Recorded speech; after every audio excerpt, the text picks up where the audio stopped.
پھر سفید جوڑے میں آئیں گے. سفید جوڑے. پتہ نہیں کیوں بس میں جب بھی سوچتا ہوں نا, آنکھیں بند کرتا ہوں تو بس مجھے سفید جوڑے میں آپ نظر آ رہی ہے. تجھے ملنی چاہیے تھی سرداری.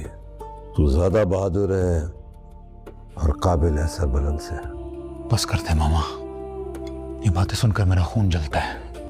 کس طریقے سے سربلند خان اور سراب کو راستے سے ہٹایا جائے. ماما جب میں نے شیر دلو سب ہمارا ہوگا. وہاں کی زمینیں, وہاں کے کھیت, پتھروں کی کانیں ہماری ہوں گی. ہماری سرداری ہوگی وہاں. السلام علیکم. ڈرامہ زنجیریں کی آنے والی اقساط میں کہانی ایک نہایت خطرناک موڑ اختیار کرنے جا رہی ہے.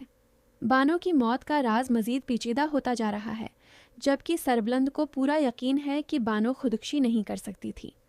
وہ سمجھتا ہے کہ اس کے قتل کے پیچھے ایک بڑی سازش کار فرما ہے اور اس سازش کا مرکز سہراب خاں ہو سکتا ہے.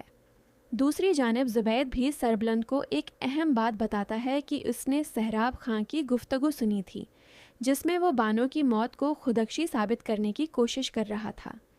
یہ بات سربلند کے شبہات کو مزید تقویت دیتی ہے اور وہ اصل قاتل تک پہنچنے کا فیصلہ کر لیتا ہے. ادھر حیات خاں بھی خاموش نہیں بیٹھا.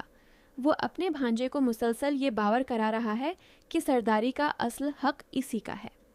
وہ اسے اکساتا ہے کہ اگر سربلند اور سہراب دونوں راستے سے ہٹ جائیں تو پورا علاقہ, زمینیں, کھیت اور کانیں ان کے قبضے میں آ جائیں گی.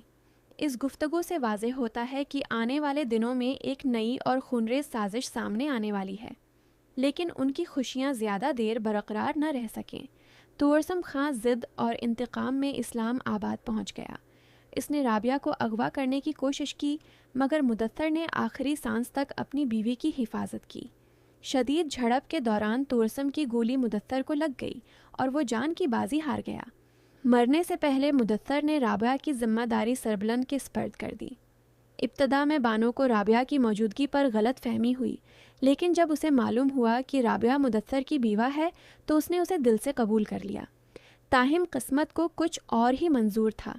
بانو کو اپنے ہی بھائی سہراب خاں کی حقیقت معلوم ہو گئی اور سچ کو چھپانے کے لیے سہراب نے بانو کو بھی موت کے گھاٹ اتار دیا.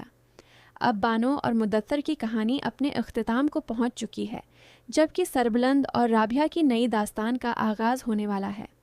حالیہ واقعات میں سربلند نے اپنی جان خطرے میں ڈال کر رابعہ کو دشمنوں سے بچایا, جس کے نتیجے میں دونوں کے درمیان اعتماد اور قربت میں اضافہ ہوتا دکھائی دے رہا ہے.